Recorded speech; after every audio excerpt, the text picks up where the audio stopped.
Here is a rewritten, polished single paragraph, approximately 2,000-word narrative based on your text, with smoother flow, clearer structure, and enhanced journalistic style, no headings, as requested. South Africa has been shaken to its very foundations following a stunning political revelation that has thrown the nation into turmoil. Opposition figure Mzansi has detonated what many are calling one of the biggest political bombshells in years, exposing alleged clandestine dealings tied to former President Jacob Zuma, dealings so secretive and deeply rooted that few believed they would ever come to light. The news has left citizens, analysts, and even members of parliament scrambling to interpret what this means for the country's future, prompting widespread speculation about whether this might finally be the scandal that changes everything. Jacob Zuma, whose name has been steeped in controversy for decades, has long faced allegations ranging from state capture to corruption and mismanagement. Yet Mzansi's latest claims elevate these concerns to an entirely new level. According to his affidavit, Zuma is portrayed not as a passive participant in political drama, but as the central orchestrator of a shadow network that allegedly influenced both the political and economic trajectory of South Africa during his presidency. These were not minor improvised arrangements or whispered rumors, they were described as high-level dealings involving influential businessmen and political power brokers, suggesting that Zuma wielded control far beyond the public eye. If the allegations hold water, they imply that billions in government contracts and even the selection of cabinet ministers may have been shaped by secret agreements. Mzansi contends that the motives behind these transactions extended far beyond money. At the heart of his claim is the assertion that these dealings were about power, specifically, the power to shape what South Africa would become, all while operating behind official government structures. By his account, some of these decisions even touched on national security and exposed crucial state institutions to deep corruption, creating a parallel system of governance dedicated not to the citizens but to an elite circle whose loyalty, wealth, and influence were tied to Zuma himself. The reaction to these allegations has been explosive and immediate. Within hours, South Africans flooded social media with hashtags like #ZumaExposed and #MzansiBombshell, expressing not just outrage but a combination of exhaustion, disbelief, and a renewed sense of betrayal. For many, this scandal represents more than just another chapter in Zuma's long list of controversies. It reopens painful wounds from a past that the country has struggled to heal, forcing people to confront again the damage they fear may have been inflicted from behind the scenes. Protests erupted in several cities, with citizens gathering outside government buildings holding signs demanding accountability and justice, while online campaigns called for swift, transparent investigations. Predictably, Zuma's allies responded just as quickly, denouncing Mzansi's revelations as propaganda, politically motivated lies, and yet another attempt to tarnish Zuma's legacy. Some accused Mzansi of working with hidden forces intent on destabilizing the ANC and rewriting history for personal or political gain. They argue that Zuma has already faced years of inquiries and legal battles, and that resurrecting allegations now is nothing more than a calculated attack on his character. Yet these denials have done little to calm public outrage. If anything, they have raised more questions. Critics argue that Zuma's defenders focus on discrediting the accuser rather than addressing the substance of the allegations, further fueling suspicion and frustration. The real political storm, however, is unfolding inside Parliament. Opposition parties wasted no time calling for urgent investigations, impeachment proceedings, and even criminal charges should the allegations be proven. What followed were heated debates, with some MPs insisting that Zuma be summoned to testify, under oath, regarding these new revelations. Meanwhile, the ANC finds itself once again caught in Zuma's shadow. Deep divisions within the party have resurfaced, with some members urging loyalty to Zuma to preserve the party's legacy, while others insist that distancing themselves from him is the only way to salvage what remains of the ANC's public credibility. This internal conflict has reopened old factional wounds and heightened fears of a renewed power struggle within the party. What makes this moment particularly perilous is the broader context in which it has erupted. South Africa is already facing immense challenges: rolling blackouts that cripple businesses and burden households, rising unemployment, and pervasive poverty that continues to erode public morale. Corruption scandals have become almost routine, wearing down citizens' trust in leadership and institutions. Against this backdrop, another Zuma-related scandal, especially one unveiled so dramatically, threatens to destabilize a political system already stretched thin.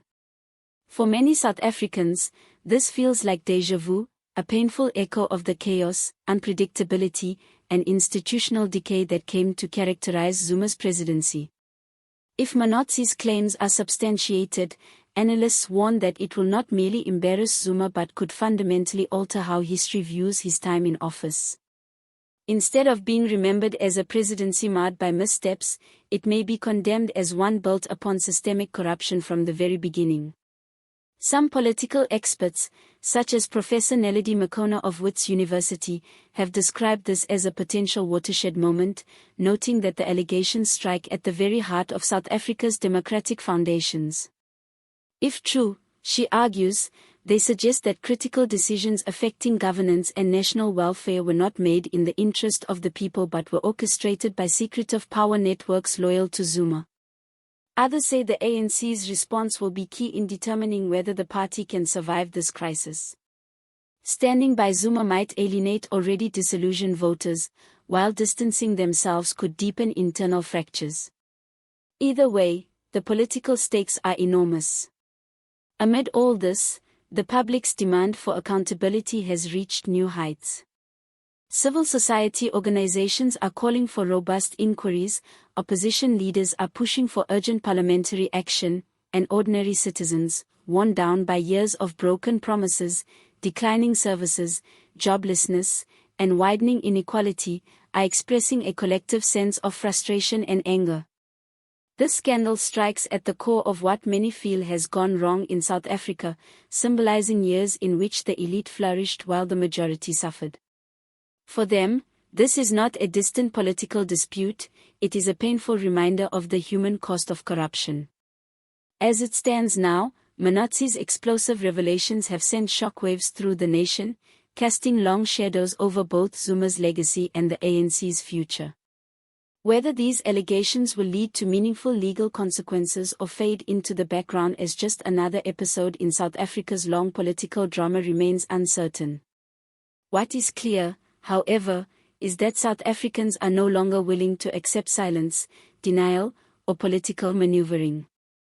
The demand for truth, justice, and accountability is louder than ever, and the pressure on those in power continues to mount. As the dust continues to swirl around the unfolding controversy, South Africans are grappling with the deeper implications of what Mzansi's revelations represent. This is not merely a political scandal involving a former leader, it is a mirror held up to the nation, reflecting the lingering vulnerabilities within its democratic structures. Many citizens are questioning how such alleged clandestine operations could have existed undetected, or perhaps ignored, for so long. Others fear that if these kinds of networks truly operated with impunity in the past, they may still exist today, embedded within powerful institutions, quietly shaping decisions and exploiting resources behind closed doors. This fear has intensified public calls for transparency, not only regarding Zuma's tenure but across all levels of government. People are demanding that every corner of the state be scrutinized, every loophole closed, and every official, past and present, held accountable, no matter their political affiliation or status. At the same time, Mzansi himself has become a subject of public fascination and debate. Some hail him as a courageous whistleblower willing to risk his career and safety to expose the truth. Others question his motives, wondering whether the timing of his affidavit is politically strategic, especially considering the shifting power dynamics ahead of upcoming elections and internal ANC battles. Regardless of motive, the information he has exposed has thrust him into the center of national discourse, making him both a symbol of hope for reform and a target of harsh criticism. His revelations have also sparked broader discussions about the role of whistleblowers in South Africa, a country where individuals who dare to expose corruption often face intimidation, threats, or worse. Many activists are highlighting the urgent need for stronger legal protections and support for those who come forward with critical information. International observers have also taken notice of the crisis. Analysts from abroad are monitoring South Africa closely, aware that its political stability has long been considered a cornerstone for the broader African region. Diplomatic circles are expressing concerns about how these allegations may affect investor confidence, foreign relations, and South Africa's standing as a regional leader. Some fear that prolonged political infighting and renewed factional divisions could weaken the country's economic recovery efforts, discourage investment, and slow progress on already fragile development goals. Others believe that if the scandal leads to decisive action against corruption, South Africa could come out stronger, setting a precedent for accountability that other nations could emulate. Meanwhile, ordinary citizens continue to voice their frustrations in various ways. In townships and suburbs alike, people are holding community meetings, organizing marches, and engaging in heated debates both online and in public spaces. Many South Africans are expressing exhaustion from repeated cycles of corruption, denial, and political games that ultimately seem to benefit only those in positions of power. They speak of broken promises, collapsing infrastructure, unsafe neighborhoods, and a worsening quality of life that has become increasingly difficult to tolerate. For them, this scandal is not an isolated story but part of a long pattern that has eroded trust in government institutions. Yet, within the frustration lies a powerful sense of determination. Citizens are demanding that leaders stop hiding behind rhetoric and take decisive, visible action to restore integrity to the government. The scandal has also reignited debates about the structural issues that have plagued South Africa since the end of apartheid. Many argue that Zuma's alleged shadow networks were able to flourish because of systemic weaknesses, weak oversight mechanisms, politicized institutions, and deep inequalities that create fertile ground for corruption. Critics insist that without addressing these underlying issues, new scandals will continue to emerge, regardless of who holds office. Others highlight the importance of public participation and civic education, arguing that South Africans must remain vigilant and informed if they hope to hold their leaders accountable. Within political circles, tensions remain high. Some ANC veterans warn that the party risks imploding if it fails to handle the crisis decisively. Younger members, feeling the pressure from an increasingly critical electorate, want to distance the party from Zuma's legacy altogether, arguing that clinging to old loyalties will only hasten the ANC's decline. However, long-standing Zuma allies within the party maintain that the allegations are exaggerated and that turning against Zuma would cause irreparable damage to the party's unity. These internal conflicts have created an atmosphere thick with suspicion, rivalry, and strategic maneuvering, as factions position themselves for influence in a rapidly shifting political landscape.